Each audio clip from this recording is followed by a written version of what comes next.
Welcome to Gen Weekly, a weekly broadcast for the Global Engagement Network Media Co-op. No scripts, no corporate influence, just real talk about issues, trends, stories, and headlines from the previous week. Don't just watch, engage. I'm Ryan Lavicek, and hosting with me tonight are John Spalding, Kara Swanson, and Sean Porter. Thanks, Ryan. This is Sean Porter. I'm here with the whole Gen crew.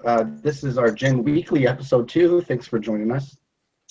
And our topics today are going to be the Affordable Care Act, marijuana in the NFL, co-op learning segment, and then we're going to do a little bit on the No DAPA protests. A new segment kind of from Seattle is going to be, we're going to be looking at local church and hopefully talking to somebody in Seattle, Fraley Justin, that we're working with out there. And then we'll do Gen announcements and go into a closing.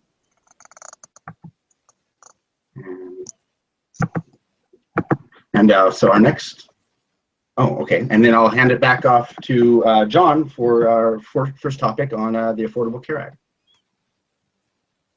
Cool, thanks Sean. Hi everybody, welcome tonight. And so if you guys want to engage with us, you can tweet hashtag Gen Weekly, or you can just go ahead and chat with us in the chat on YouTube, and we will bring your comments and questions into the fold. Thank you so much for being here. So first up is a little bit about the Affordable Care Act. Each week, as you may or may not know, we pick 3 or 4 topics, hot topics from the previous week, and talk through them. So first up will be Trump on the Affordable Care Act, also known as Obamacare to a lot of people.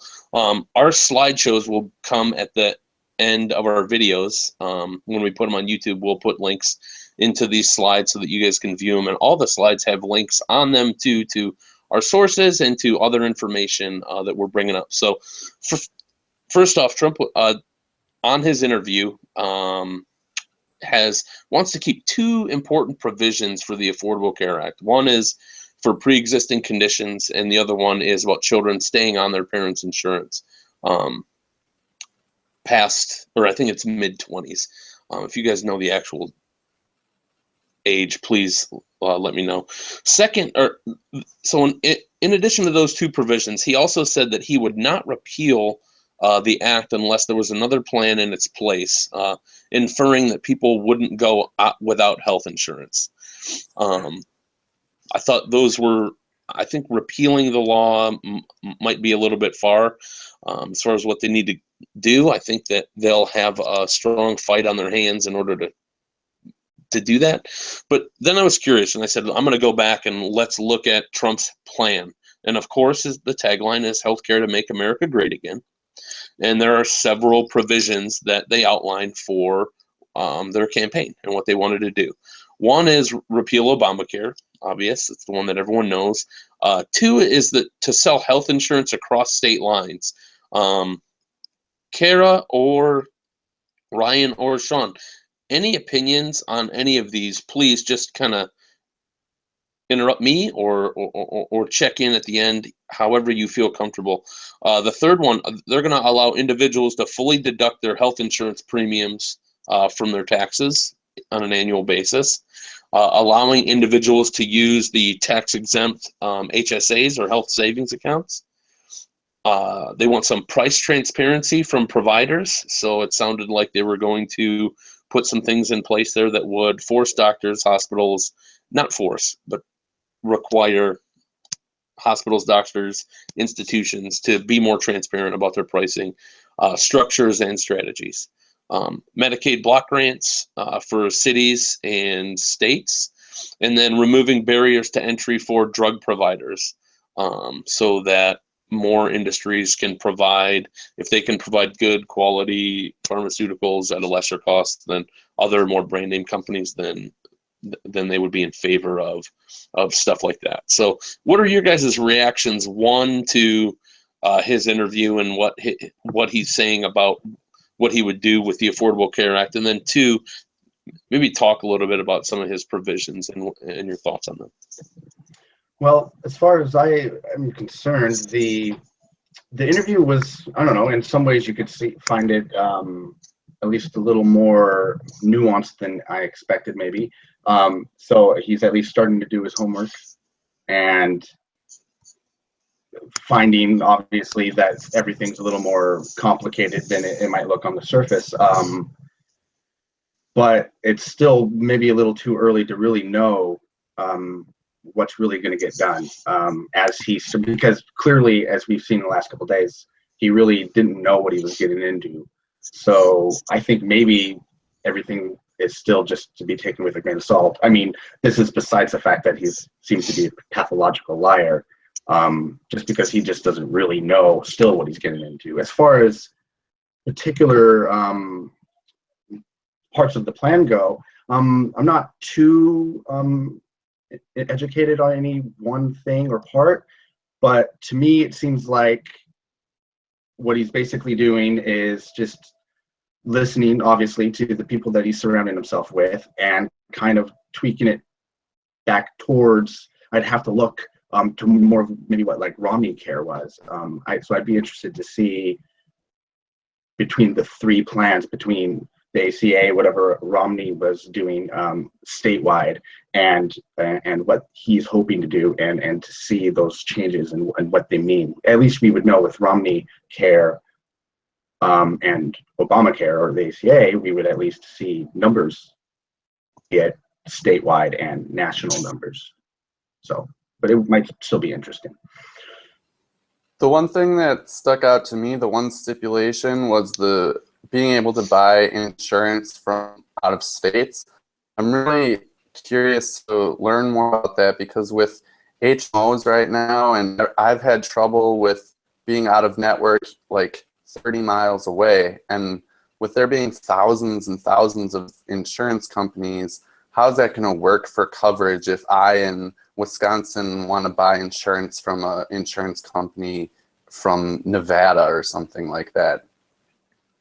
I really don't understand how that coverage is going to work. And then my long-term fear with that is that it's a ploy to really monopolize even more the health insurance industry, because then you start building it up to like the media, where you have 6 main insurance companies that everyone across the country can buy. And so I don't really understand how that's going to increase the competition and drive the pricing down. So one take on that from mine, only because I like that provision of companies being able to cross state lines. So what that tells me, though, is that right now they're not allowed to, and that to me, that decreases competition. Now, I understand that it might create monopolies down the line, which is kind of like where we get with our current communications companies, telecom companies, and content providers. But I also think that there is a need right now to figure out who are those companies that are going to provide the best services. And maybe there is a company in Nevada that that might be more diligent in taking care of the needs that you requested, Ryan. You might be able to find a company in another state that would actually provide better insurance than what you currently have, if a provision like that was to be taken under. Well, I don't understand. Okay, so I am Milwaukee based in Wisconsin, and through the Affordable Care Act and not knowing much about shopping for insurance, I ended up buying insurance from an insurance company that is based out of Madison, which is about 90 minutes from me, and had a lot of trouble, couldn't go to my normal doctors because I was out of network. And so if that's a 90-mile distance, how do they cover people hundreds or thousands of miles across the country? I see what you're saying. You're saying if a company 90 minutes away if a company 90 minutes away can't manage it successfully to get you the care that you need, how is someone in a different state going to be able to do it? Exactly. Yeah, that's I think my concern. Mm-hmm. My hope would be that those companies that provide that service, that they would gain traction because of their track record, and so they would be able to grow and do things that way. I think if you have, it really depends on the people that are managing those organizations. But I see what you're saying. Yeah, and to be honest, my main concern was the pre-existing conditions and not having a period of not being able to be covered. So, like Sean was saying, I think he listened to people and had some people whispering in his ear about what you can actually manage to do with repealing Obamacare. Yeah, and there's even some more stuff out there, and this won't be the first time that we talk about the Affordable Care Act with everybody, but they're in for a fight. Even if it comes down to Congress filibustering or other different strategies for repealing, there are some provisions that are just going to be almost impossible to repeal. So it should be very interesting. Go. All right. Any other provisions or things that from this slide that you guys want to touch on, either Sean or Kara? Go ahead, Sean. Nope. No. Okay. I'm ready to move on. Yeah. All right. So now we're going to talk about weed in the NFL. And Ryan's going to introduce that slide today. Yeah.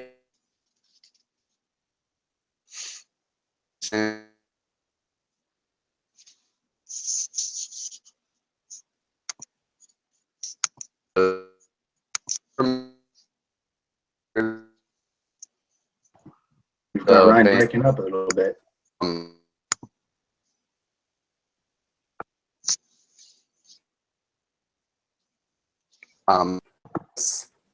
The thing that kind of was compared to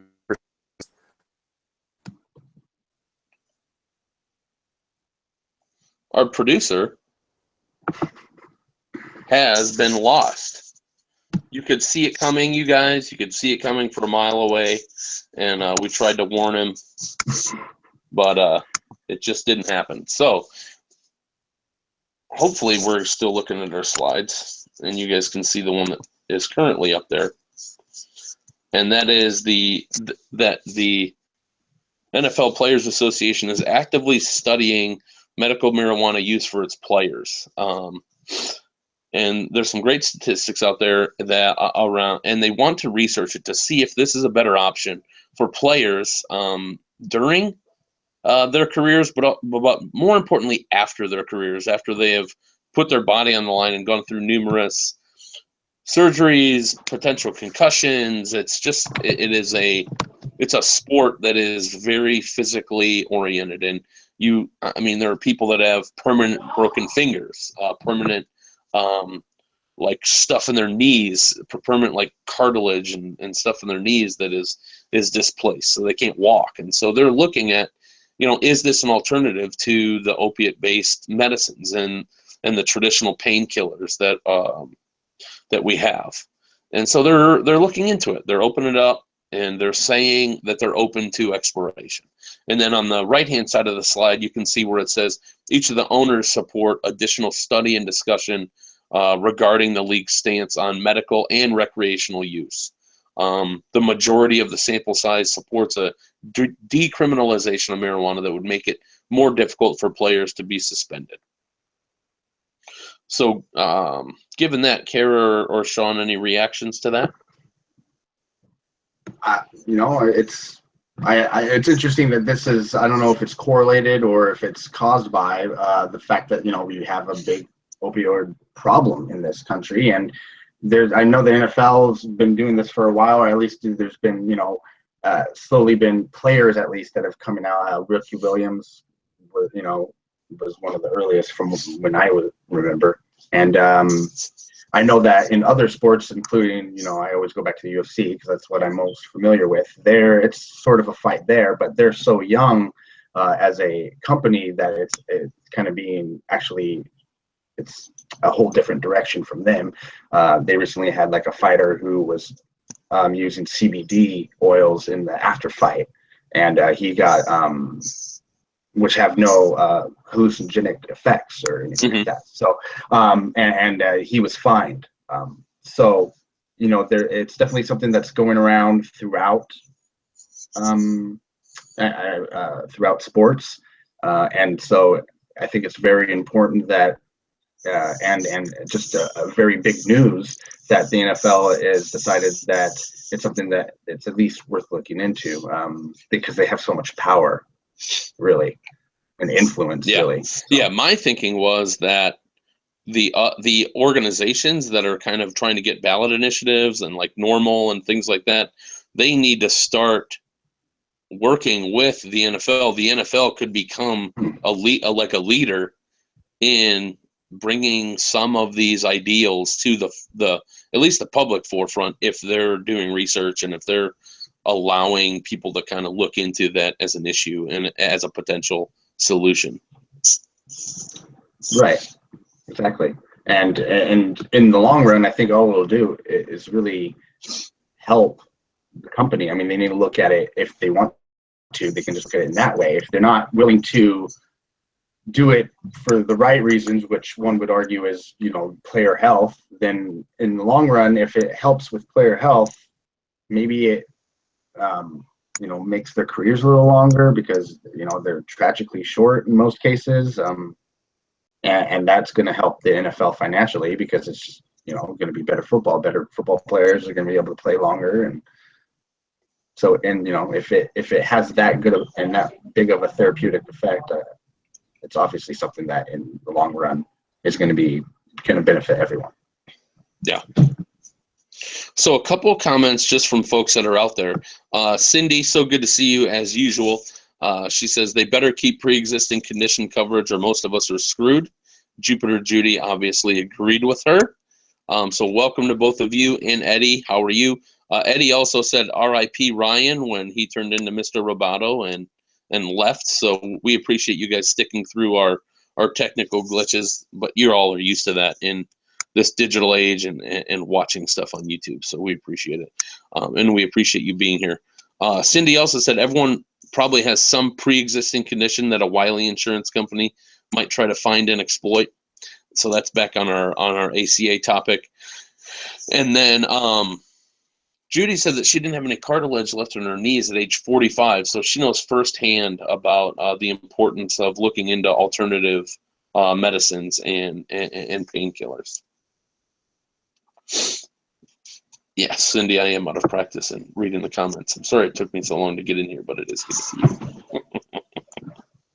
All right, so let's go on to the next one. So the next one is a little segment about co-ops. And for those of you that are watching, we appreciate you being here. We're looking at turning the Global Engagement Network into a cooperative. And that is a cooperative that hosts and facilitates live broadcasts, that partners with other like-minded organizations to promote their message, but also that looks to engage the discourse and dialogue on topics in our country and globally in order to make an impact that we can all be proud of for our future. So the point of this segment each time is to do something that we learned, something new. And so what I did today was I just went out there and I said, let's find 2 interesting co-ops that I'm going to present and just kind of talk with you a little bit about. And so the first one is Cloud Co-op. And you can see right there, Cloud Co-op is a service-disabled, veteran-oriented small business that is becoming a hub for Salesforce consultants and veterans executing Salesforce clients. So Salesforce is a technology that's used for lead generation in small to mid-sized companies and large companies.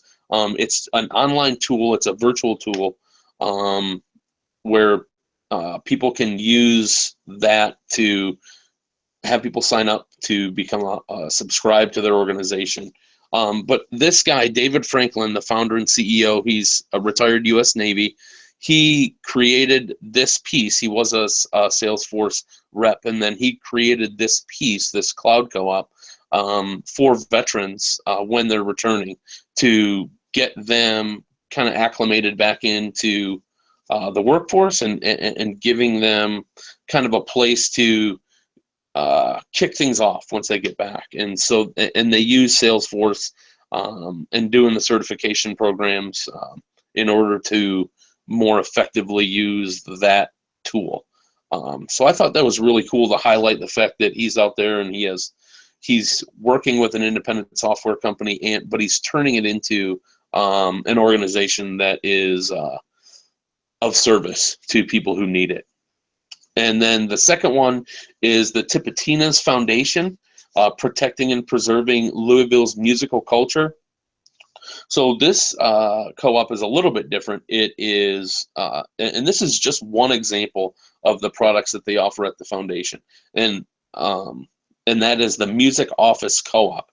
And so people go in and they pay $15 a month to be a member of the co-op, and you can see in there that they have like cloud services, they have Apple Final Cut that you can use, they have a bunch of music programs, instruments, you can see those in the background. And they have weekly events, and so people can high-speed internet, and so people can go in and share those resources, upload their items to the cloud, and it's meant to share learnings and share the history of music in New Orleans and in Louisiana. And as you guys all know, I mean, it's a hotbed for our culture as far as music in Louisiana. So I just thought this was neat. It's of being able to have a shared space where you can utilize and leverage resources in a collective or a collaborative or a cooperative way. So that's why I highlighted that one. I just thought it was really neat. There are links to both of the Cloud Co-op and the Tipitina's Music Co-op in the slides, and so you guys will get those, and you can go and check those out. Those are currently not sponsored. I just thought that they were some cool co-ops to highlight. One of the backbone structures of being a co-op is that you share, promote, and discuss with other co-ops doing good work. So there you go. That's the co-op learning segment. Ryan, Sean, or Kara, any reactions or comments about that one, about the co-ops?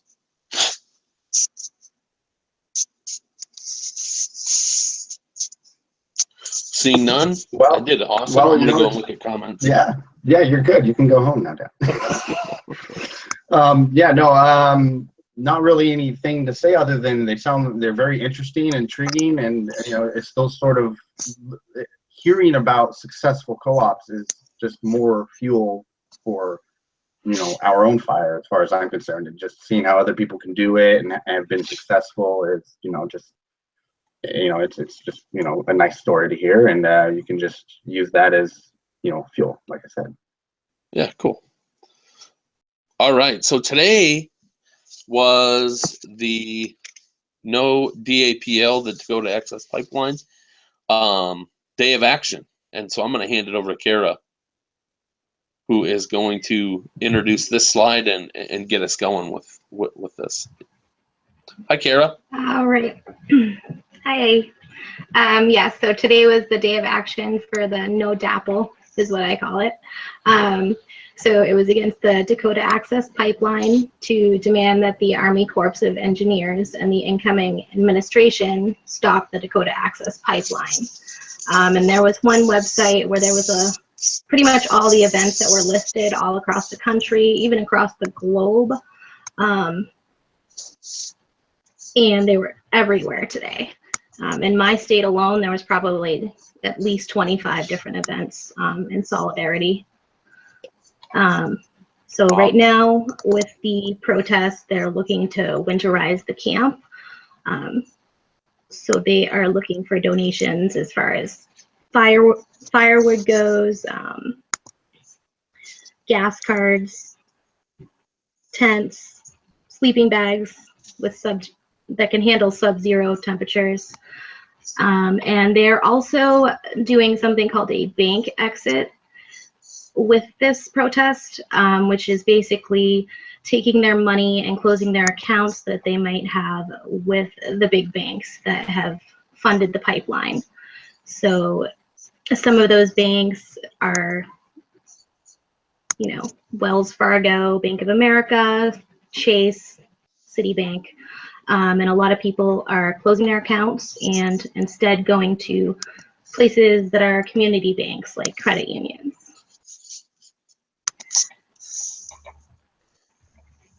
Cool. And yeah, so today was the day of action. I mean, for the No DAPL, I'm pretty sure it's just the beginning. It's just to get people on board and mobilized.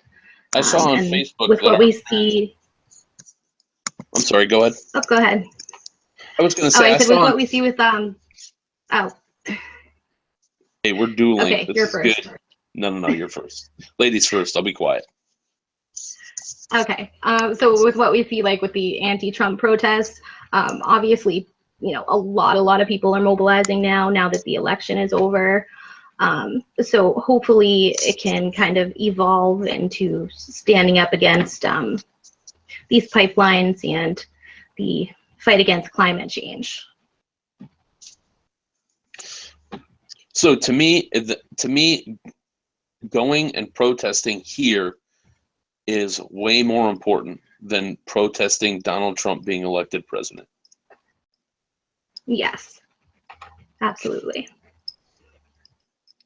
I also had another profound thing to say about the Dakota Access Pipeline, but it didn't stay in my brain long enough for me to be able to spit it out.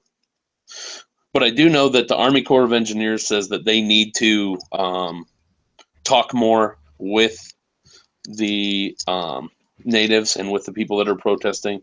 But I also saw that maybe the company is still doing construction regardless of them being told not to.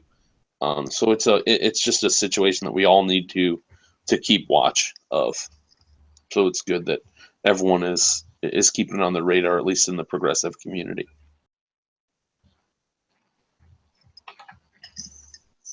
Exactly.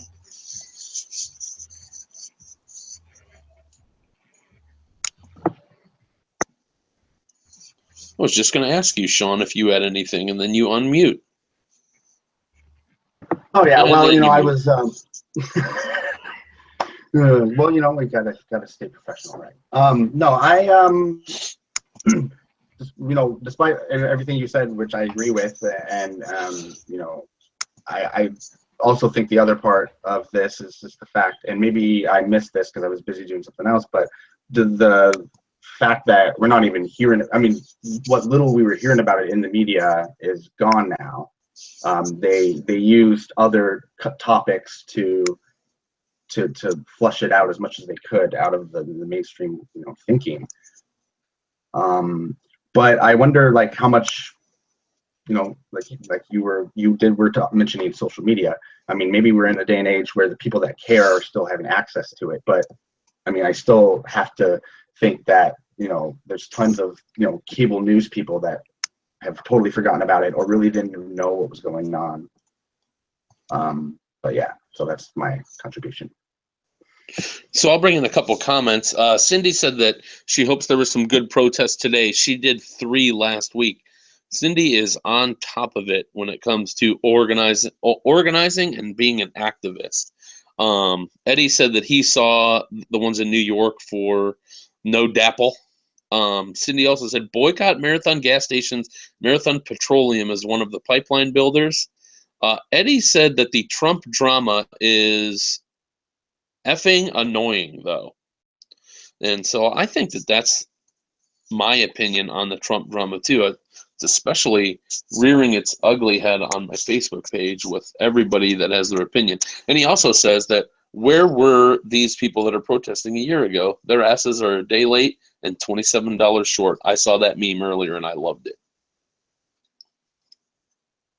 Well, sometimes I guess my only answer to that would be sometimes it sort of takes that sort of thing to wake people from their slumber. There's only so much people can stand before they just go to work and try and get along as best they can. And then this happens and it really wakes people up, despite the fact that there was low voter turnout. I think, you see from media numbers and the numbers of the, during the debates, as far as viewership goes, people were paying attention. Just in the end, not everyone had motivation to go out there and vote. But, I definitely think that it's something that people will hopefully pay attention to. I don't believe you. No? No, I mean, I believe you, but I don't believe that anyone has been woken up. I still think that 2018 is going to be the struggle of a lifetime in order to try and take over Congress and set us up to have a successful 2020 election. And when I say us, I mean people of a progressive mindset that actually want to work together and across the aisles to get stuff done. Yeah, I'm afraid you very well may be right. I want you to be right. Well, yeah. Yeah, I mean, it's definitely going to be, you're right that it's going to be hard work, and by no means is it's just going to fall into our laps. And especially just if you consider just the fact that whoever, the people that are, out on the streets across the country, them alone aren't going to be able to do it. I think the real work comes when we're going back to our houses and talking to the people that aren't as supportive or as fervent about their support, on the left or the right. Yeah.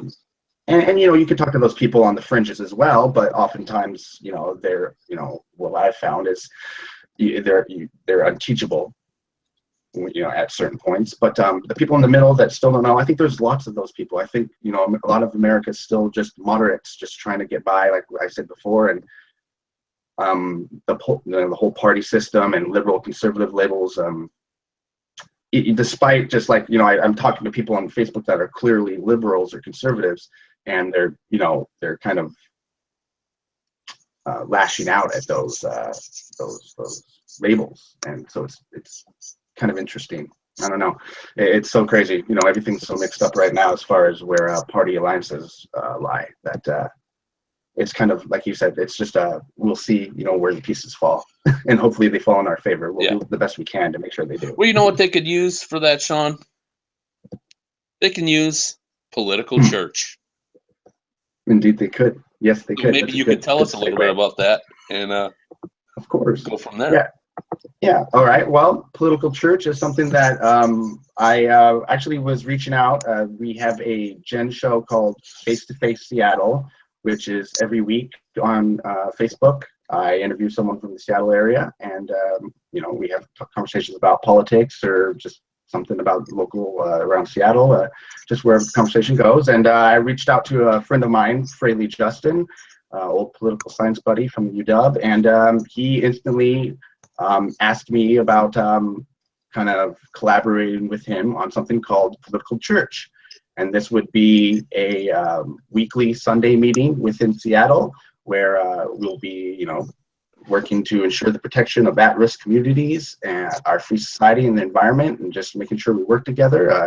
Slide 7 shows a couple things from the Facebook. Down on the lower right-hand corner, we've got Fraley in the back there with 2 other organizers. I wasn't able to go to the first meeting, which actually just last Sunday. But if you look at the bottom lower left picture, that is the not the crowd that met at the first meeting, which would have been great, but actually the local protest that Fraley and other members that showed up actually just kind of blended into and joined. Because, in Seattle, we've got a lot of that stuff going on right now, and it's a real big community. So you always know people in the marches, and so you always end up going and hanging out. So it's been really fun. Now let me look over here and see. We're hoping to have Fraley on. He's here. Oh, okay. Let me see here. I didn't see him. Oh, there he is. Yeah, you are. Hey, Fraley. Hey, look at that. How's it going? Yeah, thanks for being here, man. Yeah, this is interesting. New technology. I'm kind of an old man. I have no idea what's going on here. Me neither, bud. Me neither. All right, cool. So far, so good. No, just tell us a little bit about, how did you come up with the idea for Political Church? Oh, well, that's kind of a long story. I guess you'd say it's not really an idea. It's more of a performance piece. It's like performance art, because I really wanted to take hold of these community symbols that the church holds on to. The church is the one thing that everybody goes to each week, meets together, and that's okay, and that's fine, and that's actually really taken by especially the evangelicals who probably voted for Trump. And I wanted to sort of co-opt their symbols the way they co-opt our symbols, like the safety pin, for example, and just really push forward with that and try to open a space more like a Rainbow Coalition where all groups can meet there. I want to be able to meet with groups who are for direct action and maybe breaking shit, sorry to swear, and groups who are for complete peaceful protest. I want them to talk to each other because they need to realize that they are more allies than they are enemies. Nice. Well, I understand, I wasn't able to make the first one. We're hoping to collaborate in the future and maybe even, start up a regular broadcast from wherever we end up meeting. But you went ahead and kind of gathered at least some people up for the first meeting last Sunday. How did that go? Yeah, the first meeting was great. It was generally not exactly a meeting. It was sort of a running thing from 12 to 5. I just sort of sat there and was willing to engage with people as they were walking back and forth. And really just to make a public show with, especially all the people walking by in Seahawks gears, make a public show that like, no, I'm out here because I'm saying I'm going to stand up for these communities. I'm going to start organizing. I'm going to do something. I just wanted to make a show of that. And with that, I ended up running into a lot of interesting organizers that are doing some amazing things here in Seattle, and specifically was able to share some of my knowledge of protest tactics with a very young, I think it was a bunch of middle school girls wanted to throw a protest, but they had no idea how to get like a big group of people to start moving in one direction, and sort of sharing with them was basically. Were they from a local school? Were they from a local school in the Seattle area? Yeah. It was a local school in the Seattle area. It was a small little group of them, but they were very fired up, and not a lot of people were taking them seriously. And it just took a few of us, and it was few of the people that I met while doing the public political church thing that sort of helped me work with this group and sort of coalesce sort of a bigger movement of these different pieces sort of put together. And that's the whole idea of political church, get these pieces to come under one roof. I mean, we're all talking politics. Why don't we Right. Cool. So maybe there's some questions from the others, but I would just love to know, like, I assume like you're going to have a meeting again next Sunday. Do you have a time and location set yet?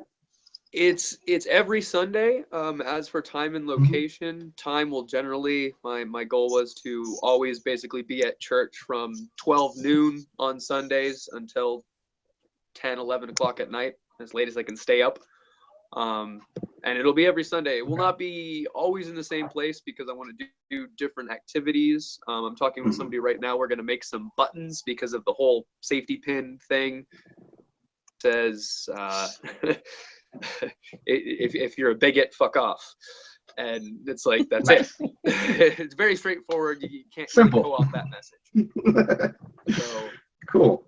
All right. Well, like in business, we use the term best practices to ask organization leaders about, like, what are some of the things that they do that there are tried and true practices. What are some best practices that you teach, train, or consult for your protesters that want to take a little bit more of a break stuff attitude towards things? Whew. Great question, and difficult to answer exactly. One of those things would be not sharing all tactics over a unknown media source like this. Yeah, like a live YouTube broadcast, right? Yeah, you probably want to step back, but a lot of it actually has to do with just organization. It's amazing how easily it was to take this group of people who have never protested. That's what was so beautiful about this group, is it was just filled with people who had no idea that the police had tactics to send them a certain way. And I guess the best practices in those situations were getting people aware, talking, moving back and forth, and knowing when to open up space and not people. Because sometimes even within one big movement march, somebody in the back and somebody in the front, they have completely opposing ideas of what should happen and why it should happen. But the cohesion of the entire group is the important part. That is the best practice, is keeping everybody moving together and understanding that we're sort of working for the greater good. You have to give up a little to get a little, and Yeah. that's it. Other than that, Political Church is only 48 hours old right now, so I haven't really set in on anything quite yet. Yeah, no, that's cool. It's a good, it's a great answer, because just like what you said, it's kind of like, it's like the Chinese dragon metaphor. The front and the back are in two entirely different things when they're moving, and if there's 25 people underneath, but the whole point is that they all need to be moving synchronously in the same direction. Now they go and they twist and turn, but they eventually need to get to the same spot. And so it's a great point in terms of, there are different ways to protest, but as far as leading them and putting them together, the point is to make sure that people get what they need, but also the larger purpose is achieved.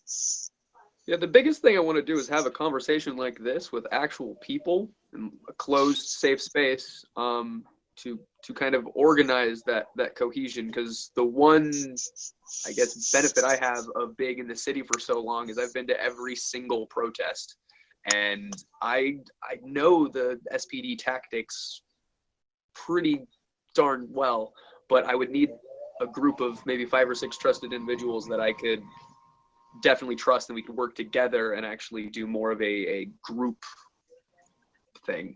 Maybe do some step practices, bring back some of my Marine Corps experience. Awesome. Well, thank you very much, Fraley. It's great to talk to you. I'm glad to have you on. Political Church is something I'm looking forward to meeting up and joining in, and hopefully we can, see this through on a regular basis, and, really start at least, bringing people together and keeping conversations going, right? Awesome. Yeah, I'm loving learning all this new stuff, like live streaming. I did that for the first time, and now I'm doing this for the first. This is great. I hope you use all this stuff in the future. Oh yeah, for sure. I'm sure we'll have you on again. And then we'll check in on Political Church and how it's doing. All right. Excellent. Thanks for having me. Cool. Thank you very much. All right. We'll talk to you soon. Thanks, man. Bye. How do All right, John. We're coming towards the end of the show. How about you go ahead and wrap us up? All right, sounds good. All right, everyone, thanks for joining us tonight. I know we went a little bit over from when we like to leave, which is 10:40, so we're at 10:45 right now. A couple of comments as we go, just because you guys are awesome. Cindy said that she's going to run for office so that people can contribute to her. Eddie said that this is a great one. You want a Democratic-controlled House and Senate, or even ever see the presidency for your party never again.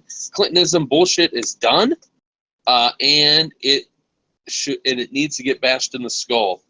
By Negan and Lucille. I don't know who they are. I'm assuming that maybe some of you guys might know who they are, but I don't. Man. Walking Dead reference.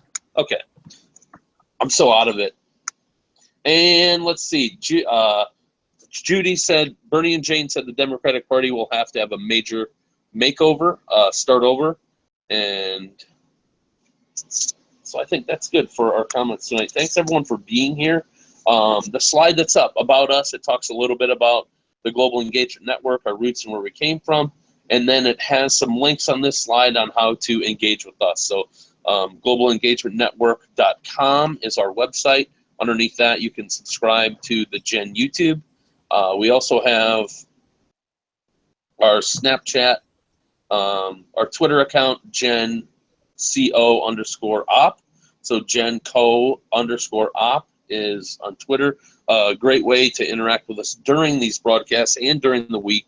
If you want to contribute, if you want to give us some input on what slides to use and what topics, just hashtag Gen Weekly on Twitter to the Gen Co-op, and we will do that. And then Facebook, you can follow us on Facebook and engage with us there. We usually push out notifications of our broadcasts and get stuff going. So any topics that you guys want to see for next week's Gen Weekly, make sure to touch base with one of us. So thanks, everyone. Kara, thanks for coming tonight. Sean, as always, thanks for being here. And Ryan, thank you very much for working the board. And so this is this week's Gen Weekly, and we will see you next week. Good night. Good night, everyone.